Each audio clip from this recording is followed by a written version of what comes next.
स्वागत है आपका आई न्यूज में। मैं हूं मुजीबुर रहमान अफजलपुर।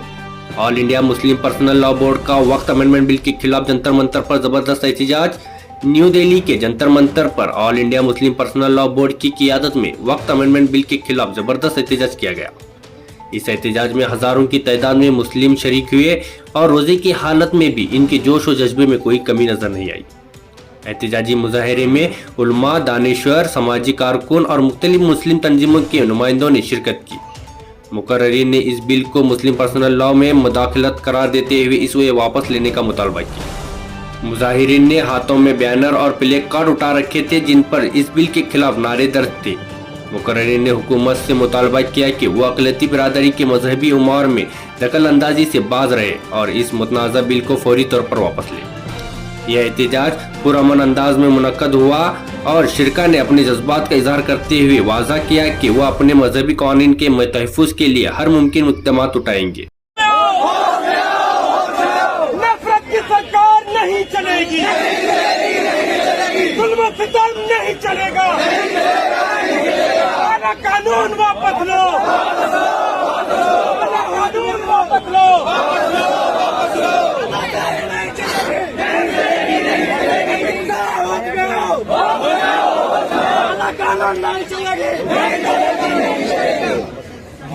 एकता जिंदाबाद, मुस्लिम, सिख, ईसाई, दलित, ट्राइबल, बहुजन समाज, एकता जिंदाबाद। इस आस के साथ कि हम इस लड़ाई को जरूर जीतेंगे, एक बार फिर अंत में आप ही का नारा, नाराए तदबीर।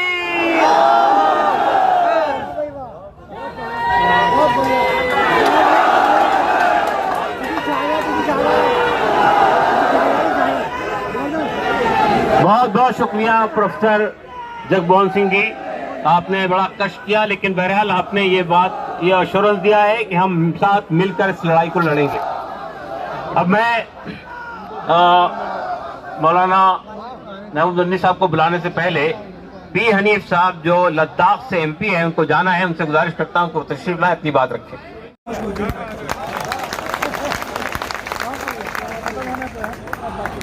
और इनकी साजिश बेनकाम हो ये मैं दिल की गहराइयों से कह रहा हूं। इसीलिए मोदी जी से एक आग्रह, मैं ज्यादा नहीं कहूंगा। अभी लोग कह रहे थे कि ये राजनीतिक प्रोटेस्ट है।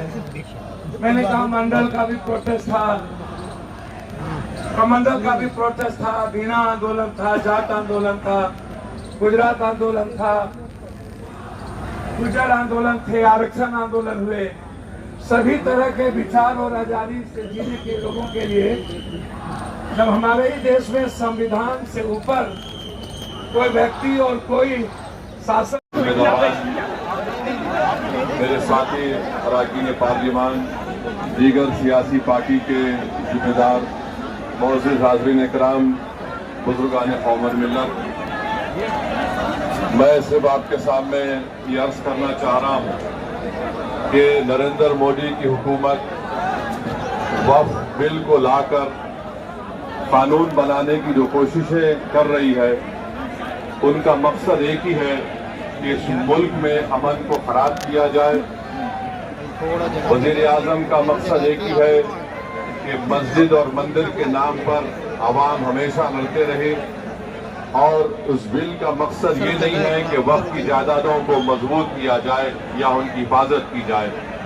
आप खुद अंदाजा लगाइए कि हिंदू धर्म के एक बहुत बड़े जूरिस्ट थे, B.K. मुखर्जी की किताब में लिखा गया कि हिंदू धर्म में हमें नहीं जमा होना है, बल्कि हमें अपने साथ और भी सबको जमा करना है। एक बात यह है। दूसरी बात यह है, हर लड़ाई के लिए कुर्बानी की जरूरत होती है। आप लड़ाई लड़ेंगे और आराम से बैठे रहेंगे, काम नहीं होगा।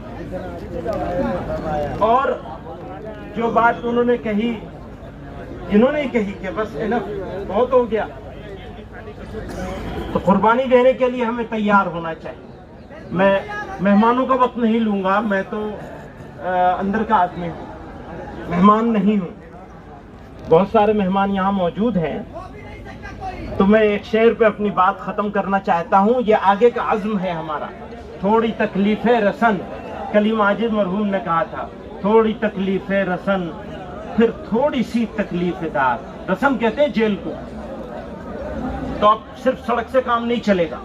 थोड़ी तकलीफे रसन फिर थोड़ी सी तकलीफेदार, उसके बाद है दोस्तों आराम ही आराम है।